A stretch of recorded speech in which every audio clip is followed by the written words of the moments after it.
Magandang hapon sa inyo lahat. 5:30 na, and of course, this is Pretty Trisha, dito lamang sa Survivor Philippines Exclusive! Woohoo! Yay! And speaking of woohoo, isa sa pinaka-iniidolo ko talaga na woohoo talaga to the max ay eto, he's a Mr. He's a rock, he's a star, Mr. Rockstar himself, Mr. Bowie Meneses! Woo! Oh, pare! What's up? Wow! Naintindihan kita, parang naintindihan kita. Magandang hapon, mga katribo, no? Yeah, katribo, pare! Anong meron natin ngayon? Wala, upo muna tayo.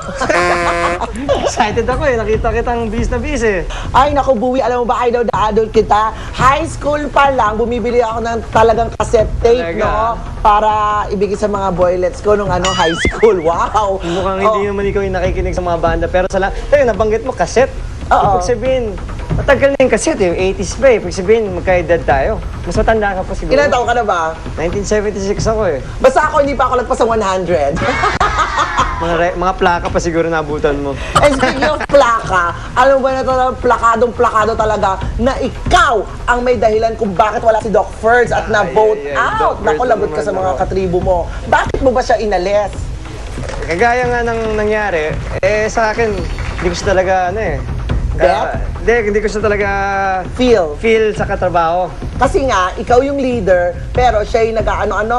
Nagmamando ng So, nahihirapan talaga ako dumiskarte. Honestly, yun nga, parang nasisira yung dahil ako masanurin din ako, hindi ayaw maging tribe leader. Pero bilang tribe leader, dapat, di ba, parang... Dapat siyang sundin, tama. No, pero whatever it is, hindi kita inaaway. Mas nagtataka ako kung ano yung mga nakasabit dyan sa sa lobe ba yung tawag dyan, tapos sa forehead mo, ang dami ng mga studs. Kung ikaw mahilig ka mag-busy, ako bakit naman hindi pwede maglagay ng mga kung ano-ano dito? Ang dami curious, paano, bakit? Ito, piercing, kapag ako malinis ako, ayoko magpa-ink, ayoko magpa-tattoo. So, ang style ko, piercings. I have piercings here, here, pero dito yung pinakakaiba, yung transdermal ng tawag, implant siya. Naka-rosca siya sa skin ko. Wala kayo no. Piercings ang tawag doon. In Tagalog, kumanta ang mga barkada, piercings. The piercings, okay. Tama. Uy, Buwi, kung nandun ka pa sa isla, ano kayang reward ang minimikhi mo at the time?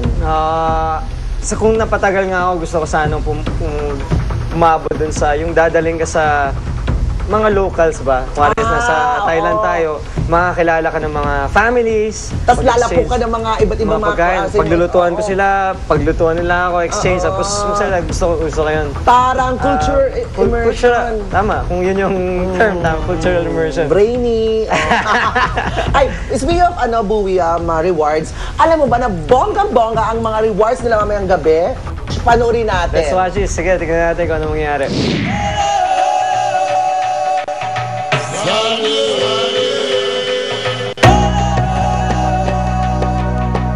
And then we got to the rooms, and the rooms was so nice, like parang villa. For 23 days, I can sleep in my room.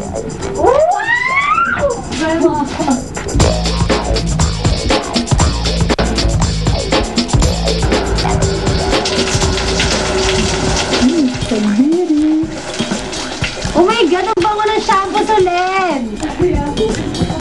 I can smell it here. Ay, sarap naman. Ito ang buhay! I will say cheers to Survivor and let the game be nasty. Yes, let's play dirty. John, this is for you. Alam nyo, mga katripo, mga kapuso, mga ka-feeling, ang dami na namin commercial load, tsaka sponsors, tsaka benefactors. Dahil nagre-rate talaga yung show namin. Ako po si Pretty Trisha. Ako si Buhawi. Of course, Survivor Philippines Exclusive!